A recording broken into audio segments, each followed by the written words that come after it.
নমস্কার বন্ধুরা, আমি সঞ্চিতা। সহজ পাকের আরেকটা নতুন ভিডিওতে আপনাদের অনেক স্বাগত। আজকে আমি বানাবো ব্রিটানিয়া রাস্ক এবং দুধ দিয়ে দারুণ একটি রেসিপি। এর জন্য প্রথমে আমি দুধ ঘন করে নিচ্ছি। দুধে উতাল আসলে এভাবে নেড়ে দিচ্ছি যাতে সর না পড়ে যায়। আর এখানে আমি নিয়ে নিলাম 4 বড় চামচ কাস্টার্ড পাউডার।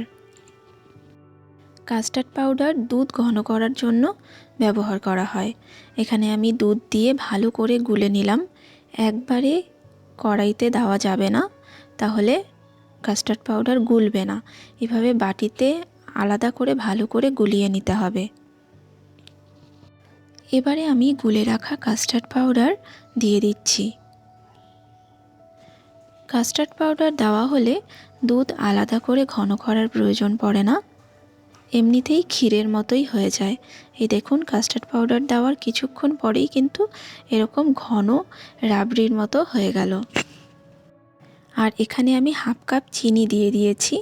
চিনি আপনারা পরিমাণ মতো ব্যবহার করবেন। আর এখানে একটু চিনি শিরা বানিয়ে দিচ্ছি। 1 কাপ জল এবং হাফ কাপ চিনি। এখানে 1 তার বা 2 তার শিরার কোনো ব্যাপার নেই, 3-4 মিনিট ফুটিয়ে নিলেই হয়ে যাবে। আর এখানে আমি প্রথমে তৈরি করে রাখা কাস্টার্ডের ক্ষীরটা দিয়ে দিচ্ছি। আপনারা চাইলে চৌকো টিফিন বক্সেও বানাতে পারেন, সেখানেও ভালো হয়। প্রথমে ক্ষীর স্প্রেড করে তারপর আমি ব্রিটানিয়া রাস্কগুলো দিয়ে দিলাম। এরপর আমি শিরাটা দিয়ে দিচ্ছি। শিরার একটু গরম অবস্থাতেই দিতে হবে যাতে অ্যাবজর্ব করতে পারে। আর যে কাস্টার্ড ক্ষীরটা ব্যবহার করেছি সেটাও একদম গরমই আছে।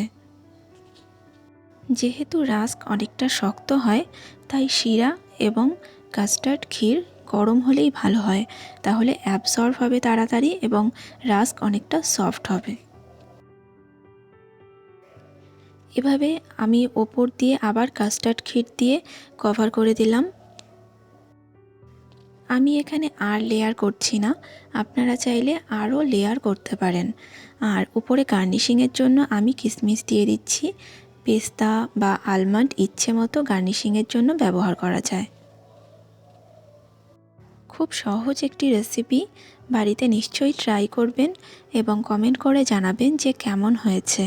আমার রেসিপি এবং ব্লগগুলো যদি ভালো লাগে তাহলে আমার চ্যানেলকে প্লিজ সাবস্ক্রাইব করবেন।